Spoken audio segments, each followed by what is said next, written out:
नमस्कार, मैं हूं मनीष।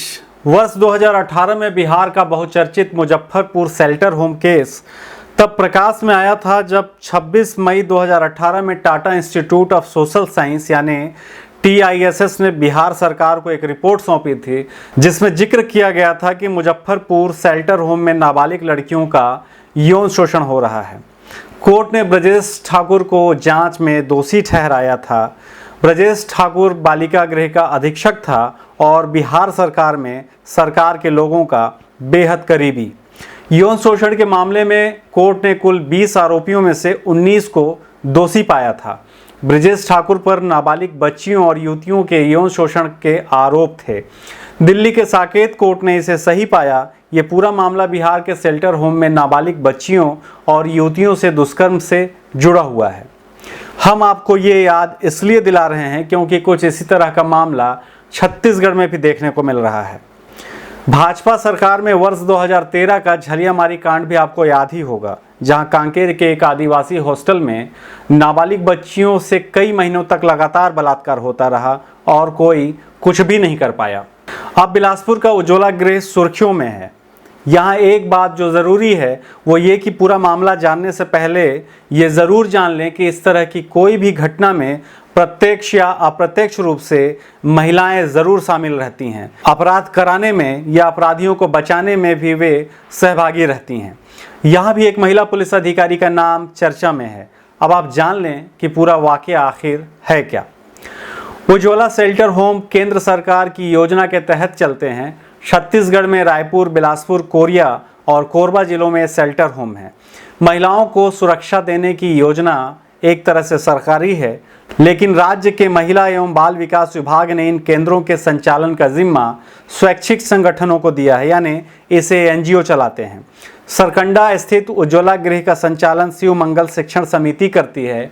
इसके कर्ता धर्ता का नाम जितेंद्र मौर्य है। मीडिया रिपोर्ट्स के मुताबिक यहाँ दुष्कर्म और शारीरिक प्रताड़ना का मामला पहली बार तब सामने आया जब एक युवती अपने पति से झगड़ा कर घर से निकल गई थी और राजकिशोर नगर स्थित उज्ज्वला गृह के आसपास भटक रही थी। तभी उसे एक महिला उसके रहने और नौकरी दिलाने का भरोसा देकर उज्ज्वला गृह में छोड़ गई थी। दूसरे दिन उसका पति अपने परिवार के साथ जब उसे लेने उज्ज्वला गृह पहुंचा तो वहां अधीक्षक ने सबूत के तौर पर उनसे आधार कार्ड आदि की मांग की, यानी वह महिला का पति है कि नहीं इस विषय में उसने दस्तावेज मांगे, जिससे उनके बीच एक विवाद हो गया। इसी बीच महिला के पति के साथ आए लोग उज्ज्वला गृह की प्रथम मंजिल तक पहुंच गए, जहां पहले से उपस्थित वहां दो महिलाओं ने उनसे कुछ ऐसा कहा कि उनके होश उड़ गए।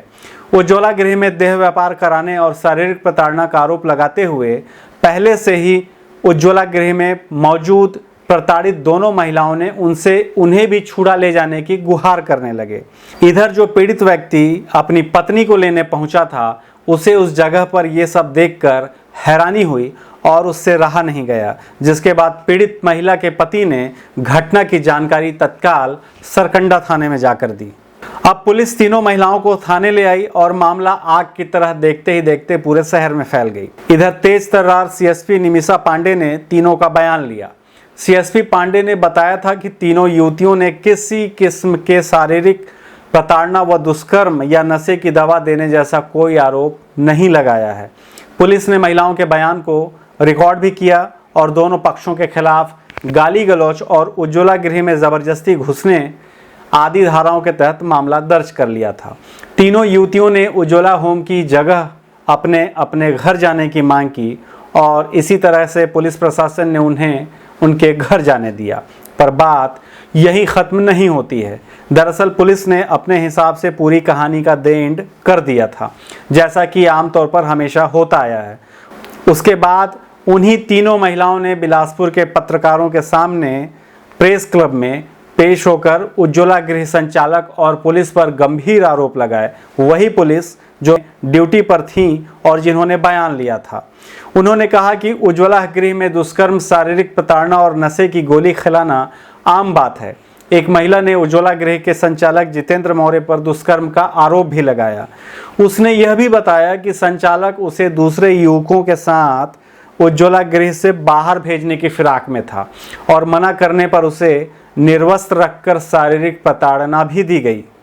एक अन्य युवती ने बताया कि वह अपनी मां से विवाद होने के बाद उज्ज्वला गृह में पहुंच गई थी। उसे खाने में लगातार नशा मिलाकर दिया जाता था, जिसके बाद वह गहरी नींद में चली जाती थी, मगर सुबह उठने पर उसका सारा शरीर टूटता था। उस महिला ने कहा कि उसे अपने साथ दुष्कर्म किए जाने का अंदेशा है, ठीक वैसा ही जैसे आपने वेब सीरीज आश्रम में देखा था, यानी कि आश्रम में जो बाबा जी किया करते थे। तीनों महिलाओं ने बताया कि हमने पुलिस को यह बात बताई थी, लेकिन बड़ी मैडम यानी कि CSP निमिषा पांडे ने कहा कि तुम्हें सिर्फ शारीरिक प्रताड़ना, भोजन नहीं देने की बात ही कहनी है, और हमारा वीडियो उनके बयान के अनुसार ही रिकॉर्ड कर लिया गया था। अब पुलिस ने मजिस्ट्रेट के सामने दिए गए महिलाओं के बयान के आधार पर फिर से कार्रवाई की है।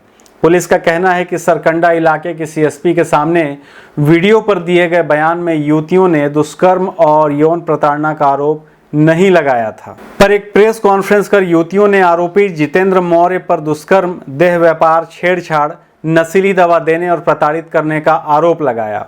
इसके बाद इन सभी को पुलिस ने फिर से बुलाया और मजिस्ट्रेट के समक्ष फिर से महिलाओं का बयान दर्ज कराया।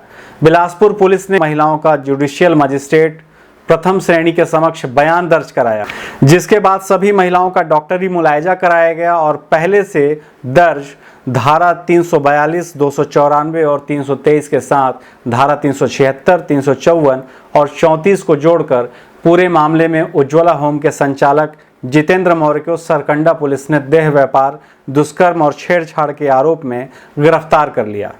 हालांकि जितेंद्र मौर्य का कहना है कि आरोप लगाने वाली तीनों महिलाओं की मानसिक स्थिति ठीक नहीं है। खुद पर लगे आरोपों को झूठा करार देते हुए उसने कहा कि उनकी संस्था को बदनाम करने की कोशिश के तहत ये आरोप लगाए गए हैं। अब अगर मौर्य की बात को कुछ देर के लिए यदि मान भी लिया जाए तो ये मानना थोड़ा मुश्किल है कि आरोप लगाने वाली तीनों महिलाओं की मानसिक स्थिति एक साथ कैसे खराब हो सकती है। गौरतलब है कि केंद्र सरकार की उज्ज्वला गृह योजना के तहत बच्चों और महिलाओं के मानव तस्करी और व्यावसायिक यौन शोषण से बचाव, पुनर्वास और उन्हें समाज में पुनः जोड़ने का काम किया जाता है, पर पर्दे के पीछे जो सच है वह बहुत काला है, भयावह है। यदि मामले में ईमानदारी से जांच हो तो पता चलेगा कि ये कहानी भी राजनीतिक संरक्षण के कारण ही अब तक लोगों के सामने नहीं आ सका था।